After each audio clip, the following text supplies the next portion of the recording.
ಬೆಳಗಾವಿ ತಾಲೂಕಿನ ಬೆಕ್ಕಿನಕೇರಿ ಗ್ರಾಮದ ದೇವಸ್ಥಾನದ ಜಾಗದಲ್ಲಿ ಮೇವು ಒಟ್ಟಿದ್ದಕ್ಕೆ ಮಹಿಳೆಯ ಮೇಲೆ ಮಾರಣಾಂತಿಕ ಹಲ್ಲೆ ಮಾಡಿದವರ ಮೇಲೆ ಕ್ರಮ ಜರುಗಿಸಬೇಕೆಂದು ಆಗ್ರಹಿಸಿ ಇಲ್ಲಿನ ಗ್ರಾಮಸ್ಥರು ಪ್ರತಿಭಟನೆ ನಡೆಸಿ ಸೋಮವಾರ ನಗರ ಪೊಲೀಸ್ ಆಯುಕ್ತರಿಗೆ ಮನವಿ ಸಲ್ಲಿಸಿದರು. ಬೆಳಗಾವಿ ತಾಲೂಕಿನ ಬೆಕ್ಕಿನಕೇರಿ ಗ್ರಾಮದಲ್ಲಿ ಈ ಒಂದು ಘಟನೆ ನಡೆದಿದ್ದು, ಬೆಳಗಾವಿಯ ಗ್ರಾಮೀಣ ಮತಕ್ಷೇತ್ರ ವ್ಯಾಪ್ತಿಗೆ ಬರುವ ಬೆಕ್ಕಿನಕೇರಿ ಗ್ರಾಮದಲ್ಲಿ ನಾಗನಾಥ ದೇವಸ್ಥಾನದ ಆವರಣದಲ್ಲಿ ಮೇವು ಒಟ್ಟಿಕೊಂಡಿದ್ದ ಈ ರೈತರು ಮೇವು ಅಲ್ಲಿಂದ ತೆಗೆಯಿರಿ, ಇಲ್ಲವಾದರೆ ಅದಕ್ಕೆ ಬೆಂಕಿ ಇಡ್ತೀವಿ ಎಂದು ಗ್ರಾಮದ ಕೆಲ ಪುಡಿ ರೌಡಿಗಳಿಂದ ಧಮಕಿ ಆರೋಪ ಮಾಡಿದ್ದಾರೆ.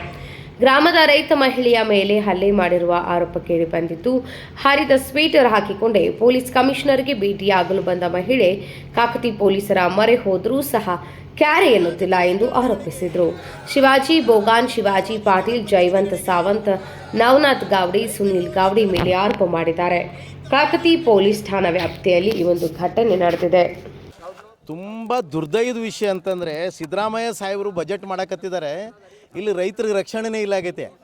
ಏನಾಗೈತೆ ಅಂತಂದ್ರೆ, ಬೆಕ್ಕನಕೇರಿ ನಾಗನಾಥ ದೇವಸ್ಥಾನದ ಜಾಗವನ್ನು ಅಧಿಕೃತವಾಗಿರುವಂಥದ್ದು, ಎಲ್ಲ ರೀತಿಯಾದಂಥ ಕಾನೂನಾತ್ಮಕವಾಗಿರುವಂಥ ಅಧಿಕಾರ ಇರುವಂಥದ್ದು.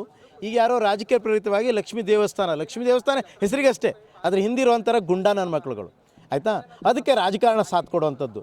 ಮೊನ್ನೆ ಈಗಾಗಲೇ ನಾವು ಕಾಕತಿ ಪೊಲೀಸ್ ಸ್ಟೇಷನ್ ಕಂಪ್ಲೇಂಟ್ ಮಾಡಿದ ತಕ್ಷಣ ಅದಕ್ಕೆ ಪ್ರತಿಕ್ರಿಯೆ ಕೊಡಲಿಕ್ಕೆ ಆಗಲೇ ಇಲ್ಲ ಅವರಿಗೆ. ಯಾಕಂತ ನೀವು ತಹಸೀಲ್ದಾರ್ ಆಫೀಸ್ಗೆ ಹೋಗಿ, ಇಲ್ಲಿ ಅದೇ ಆ ಲಕ್ಷ್ಮೀ ದೇವಸ್ಥಾನದ ಕಮಿಟಿಯ ಗುಂಡಾಗಳು ಮನೆ ಹೊಕ್ಕಿ ಹೆಣ್ಮಕ್ಳ ಮೇಲೆ ಕೈ ಮಾಡೋದು, 95 ವರ್ಷ ಆದಂಥ ವಯಸ್ಕರ ಮೇಲೆ ಕೈ ಮಾಡುವಂಥ ವ್ಯವಸ್ಥೆ ನೋಡಿದರೆ, ಈ ಸರ್ಕಾರದ ವ್ಯವಸ್ಥೆ ಒಳಗಡೆ ರಾಜಕಾರಣ ಕಾನೂನೆಲ್ಲ ಖರೀದಿ ಮಾಡಿದೆ ಅಂತ ಅನಿಸ್ತದೆ. ಯಾಕಂದರೆ ಕಾಕತಿ ಪೊಲೀಸ್ ಸ್ಟೇಷನ್ ಅವ್ರು ಯಾವುದೇ ರೀತಿಯಿಂದ ಕ್ರಮ ಕೈಗೊಂಡಿಲ್ಲ ಅಂತಂದರೆ ಅದಕ್ಕೆ ರಾಜಕೀಯ ಪ್ರೇರಿತವಾಗಿ ನೀವು ಅವರನ್ನು ಹಿಡಿದಿಟ್ಕೊಳ್ಳುವಂಥದ್ದು.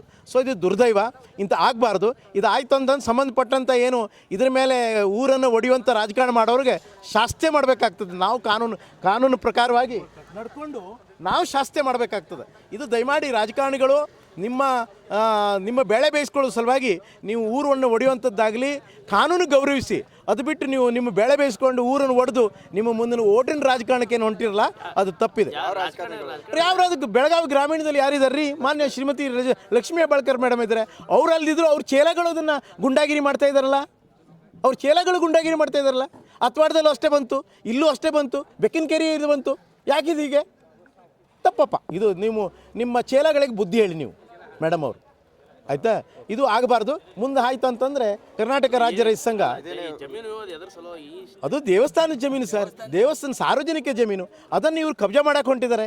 ಆನಂತರ ಆ ದೇವಸ್ಥಾನ ಸಮಿತಿಯಲ್ಲಿ ಕೆಲವೊಬ್ಬರು ಗುಂಡಾ ಪ್ರವೃತ್ತಿ ಜನ ಅದನ್ನೇ ಮಾರಾಟ ಮಾಡುವಂಥದ್ದು. ಹಿಂದೆ ಬೆಕ್ಕನಕೇರಿಯಲ್ಲಿ 2 ವರ್ಷದ ಹಿಂದೆ ಗಾಯರಾಣಿ ಜಮೀನನ್ನು ಇದೇ ಪ್ರವೃತ್ತಿ ಇದ್ದ ಜನನೇ ಸಾವಂತ್ ಅಂತ ಅವ್ರ ಮೇಲೆ ಕೈ ಹಾಕಿರುವಂಥದ್ದು. ಕೋರ್ಟ್ ಮ್ಯಾಟರ್ ಇದ್ದಾಗೆ ಅವ್ರು ಈ ರೀತಿ ಮಾಡ್ತಾ ಇರುವಂಥದ್ದು. ಅಂದರೆ ನೀವು ರಾಜಕಾರಣ ಕಾನೂನನ್ನು ಖರೀದಿ ಮಾಡುವಂಥ ವ್ಯವಸ್ಥೆಗೆ ಬರಬೇಡ್ರಿ. ನಿಮಗೆ ತಪರಕ್ಕೆ ಬೀಳ್ತವೆ ಇನ್ನು ಮುಂದೆ. ಯಾಕೆ ಕಾಕತಿ ಪೊಲೀಸ್ ಸ್ಟೇಷನ್ ನಿರ್ಲಿಪ್ತ ಆಯಿತು?